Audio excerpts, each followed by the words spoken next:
ഖുതുബ അറബിയേതര ഭാഷയിൽ നിർവഹിക്കണമെന്ന് പറയുന്നവരോട് പറയാനുള്ളത്, എങ്ങനെയാണ് അറബിയേതര ഭാഷയിൽ ഖുതുബ നിർവഹിക്കാൻ പറ്റുക?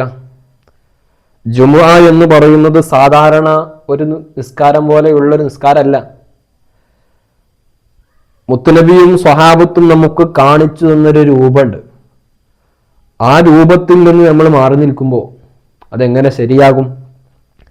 ഉദാഹരണങ്ങൾ നമ്മൾ പറയുമ്പോൾ ജുമുഅയും ഖുതുബയും ഒക്കെ വ്യക്തമായൊരു ഇബാദത്താണ്. കാരണം അതിന് വ്യക്തമായ ഷർത്തുകൾ വെച്ചിട്ടുണ്ട്, നിബന്ധനകളുണ്ട്. നമ്മളൊന്ന് ആലോചിച്ച് നോക്കി, മറ്റു നിസ്കാരങ്ങളെ പോലെ അല്ല.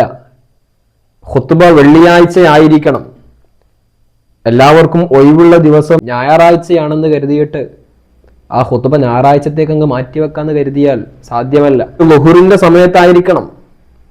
നട്ടുച്ച സമയത്തല്ലേ ആളുകൾക്ക് പ്രയാസമുള്ള സമയമാണ്. വൈകുന്നേരങ്ങളിൽ അല്ലെങ്കിൽ രാവിലെ സമയത്ത് നമുക്ക് നടത്തിയാലോ എന്ന് കരുതിയിട്ട് മറ്റു സമയങ്ങളിലേക്ക് മാറ്റാൻ പറ്റത്തില്ല. ആ ഖുതുബ സ്വീകരിക്കണമെങ്കിൽ വുളൂ ഉണ്ടായിരിക്കണം, ഔറത്ത് മറച്ചിരിക്കണം. ഒരാൾ പൊതുവിൽ സംസാരിക്കുമ്പോൾ, നോർമലായ ഒരു വിഷയം പ്രസംഗിക്കുമ്പോൾ അദ്ദേഹത്തിന് വുളൂ വേണമെന്ന് നിർബന്ധമില്ല, അദ്ദേഹത്തിൻ്റെ ഔറത്ത് പൂർണ്ണമായി മറച്ചിരിക്കണമെന്ന് നിർബന്ധമില്ല. പക്ഷേ ഖുതുബ അങ്ങനെയല്ല.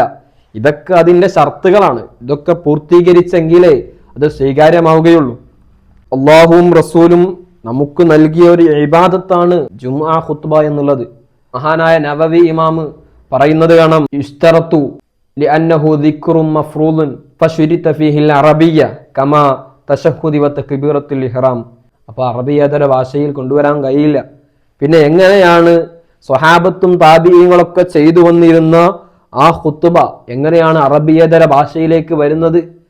കേരളത്തിലും കർണാടകയിലൊക്കെ ബിദ്അത്തിന്റെ ആശയങ്ങൾ കൊണ്ടുവന്ന റഷീദുർ റിള എന്ന് പറയുന്ന മനുഷ്യൻ, അദ്ദേഹത്തിന്റെ തഫ്സീറുൽ മനാർ, മജറത്തുൽ മനാർ എന്ന് പറയുന്ന ഗ്രന്ഥത്തിൽ പറയുന്നുണ്ട്, മുത്തുനബിയിൽ നിന്നും സ്വഹാബത്തിൽ നിന്നും കൊണ്ടുവന്ന ഈ ഖുതുബ അറബിയേതര ഭാഷയിലേക്ക് ആദ്യമായിട്ട് കൊണ്ടുവരുന്നത് തുർക്കിയിലെ കമാൽ ഭാഷ എന്ന് പറയുന്ന മനുഷ്യനാണ്. എന്നിട്ട് ഇദ്ദേഹം പറയുന്നുണ്ട്, തുർക്കിയിൽ ഇസ്ലാമിന്റെ ഖിലാഫത്തിനെ പിന്തുടരാൻ അദ്ദേഹത്തിന് മനസ്സ് വന്നില്ല. അദ്ദേഹം ചോദിക്കുന്നുണ്ട്, എന്തിനാണ് അറേബ്യയിലെ ഇസ്ലാമിക ഖിലാഫത്തിനെ നാം പിന്തുടരുന്നത്? അതിൻ്റെ ആവശ്യമില്ല എന്ന് പറഞ്ഞുകൊണ്ട് ഈ ഖുതുബയെ തുർക്കി ഭാഷയിലേക്ക് അദ്ദേഹം മാറ്റുകയാണ്.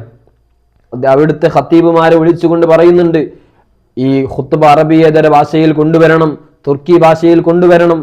ശേഷം മറ്റു ഇബാദത്തുകളൊക്കെ നമുക്ക് നമ്മുടെ ഭാഷയിലേക്ക് കൊണ്ടുവരാമെന്ന് പറഞ്ഞുകൊണ്ട് ഇതിൻ്റെ ആദ്യ പടിയാണ് എന്ന് പറഞ്ഞുകൊണ്ട്, ആരാണ് മുസ്തഫൽ കമാൽ ഭാഷ എന്ന് പറഞ്ഞാൽ, തുർക്കിയിൽ ഇസ്ലാമിന്റെ നിയമങ്ങളെ മാറ്റിമറിക്കാൻ വേണ്ടിയിട്ട് അവിടുത്തെ പള്ളികൾ പൊളിച്ചു കളഞ്ഞിട്ടുണ്ട്, ഹിജാബ് ധരിക്കൽ അവിടുന്ന് നിരോധിച്ചിട്ടുണ്ട്. ഇത്തരത്തിൽ ക്രൂരമായ ഇസ്ലാമിനെ വിദ്വേഷം വെച്ചിരുന്ന മനുഷ്യരായിരുന്ന ആ മുസ്തഫൽ കമാൽ ഭാഷ കൊണ്ടുവന്നതാണ് ഈ അറബിയേതര ഭാഷയിലുള്ള ഈ ഖുതുബയൊക്കെ. ഇസ്ലാമുമായി കേരളത്തിലേക്ക് വന്ന സ്വഹാബത്ത് മാലിക് ദീനാറും സംഘവും 10ഓളം പ്രസിദ്ധമായ പള്ളികൾ കേരളത്തിൽ നിർമ്മിച്ചിട്ട് ആ ഒരൊറ്റ പള്ളിയിലും അറബിയേതര ഭാഷയിൽ ഖുതുബ ഓതിയിട്ടില്ല. പിന്നെ എങ്ങനെയാണ് ഇത്തരത്തിലുള്ള പുതിയ ആശയങ്ങൾ നമ്മളിലേക്ക് കൊണ്ടുവന്നത്? ബിദ്അത്തുകാരും പുത്തനാശയക്കാരൊക്കെ പറയുന്ന ഖുതുബ അറബിയേതര ഭാഷയിൽ നടത്തണമെന്ന് പറയുന്നത് ഒരിക്കലും ഇസ്ലാമികമല്ല, അത് അനിസ്ലാമികമാണ്, ഇസ്ലാമിനെ ചൂഷണം ചെയ്യുന്ന പ്രവർത്തനമാണ്, അതിനൊരിക്കലും അംഗീകരിക്കാൻ കഴിയില്ല, അംഗീകരിക്കുകയുമില്ല എന്ന് പറഞ്ഞുകൊണ്ട് ലെറ്റ്സ് കണ്ടിന്യൂ.